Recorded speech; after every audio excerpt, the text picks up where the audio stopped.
அந்த விவாதத்தில் நல்ல ஒரு ஹீட்டட் ஆர்குமெண்ட்டாக வந்து பார்த்தீங்கன்னா அம்மாவும் சரியான வகையில் பார்த்தீங்கன்னா அவர் வைக்கிற கேள்வி பதில் சொல்கிறாங்க, அவரும் கேள்வி கேட்கல போயிட்டுருக்கு. ஆனால் நடுவில் ஒருத்தர், அதாவது வேற்று கட்சியிலேருந்து கட்சியில் வந்தவர், கோயம்புத்தூர்காரர், அது பேரெல்லாம் சொல்லி நான் மனசை கஷ்டப்பட்டவருங்களா, அது யாருன்னு நீங்கள் சர்ச் பண்ணி பார்த்தீங்க. அந்த வேற்று கட்சிக்காரர் வந்து கட்சியில் இணைஞ்சு அம்மாவும் பெருந்தாலுமே சீட்டு கொடுக்குறாங்க. அவர் வந்து பின்வரிசையில் இருந்துட்டு அன்னைக்கு வந்து எழுந்து போயிட்டு ஒரு தகாத வார்த்தை சொல்லும்போது அந்த நேரத்தில் தான் அவர் சடன் ப்ரோவோகேஷனாக அந்த பிரச்சனை உருவாயிடுச்சு.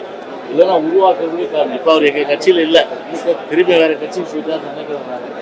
அப்படி அந்த சம்பவமே வந்து ஒரு நடைபெறதுக்கு வாய்ப்பு இல்லை. ஆனால் அந்த ஒரு நபர் வந்து அன்னைக்கு தேவையில்லாமல் அன்னைக்கு கையை நீட்டி அவர் ஒரு சில வார்த்தைகள் பேச அதனால வந்து பெரிய ஒரு ஒரு கலவரம் ஏற்படுற சூழ்நிலை ஆகிப்போச்சு. ஒரு ஸ்பீக்கர் என்ன பண்ணுவாங்க, பொதுவாக ஸ்பீக்கருக்கு ஒரு பட்டறிவு இருக்குது, ஒரு சமயோசித புத்தி இருக்குங்க.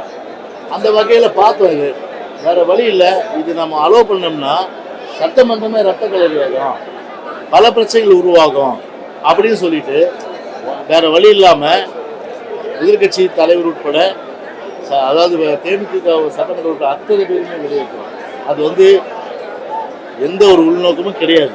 ஆனால் அன்னைக்கு அந்த சட்டமன்ற உறுப்பினர் வந்து அன்னைக்கு சொன்னதை வச்சு அதை பேஸ் பண்ணி அன்னைக்கு வந்து தகராறு உருவாகி அது வெளியேற வேண்டிய ஒரு கட்டாயம் ஆகிப்போச்சு. அந்த மாதிரி பார்த்தா அப்போ கூட பின்னாடி வந்து பண்ருட்டி ராமச்சந்திரன் அவர் வந்து ஒரு கட்டத்தில் என்னை பார்க்கும்போது கூட சொன்னார், தம்பி ஆஸ் அ ஸ்பீக்கராக நான் அப்சர்வ் பண்ணுறதுல நீங்கள் எடுத்த முடிவு தான் சரி. நீங்கள் அந்த நேரத்தில் நீங்கள் வந்து எந்த முடிவும் அந்த முடிவு வந்து வெளியேற்றலைனாங்களா இல்லை பல பிரச்சனைகள் வந்து சட்டமன்றத்தில் ரெண்டு தரப்புக்கும் உருவாகிருக்கும். ஆனால் சமயோசிதமாக நீங்கள் அதை செஞ்சீங்க, வேறு வழி இல்லை, நீங்கள் செஞ்சது கரெக்டுன்னு சொன்னார்.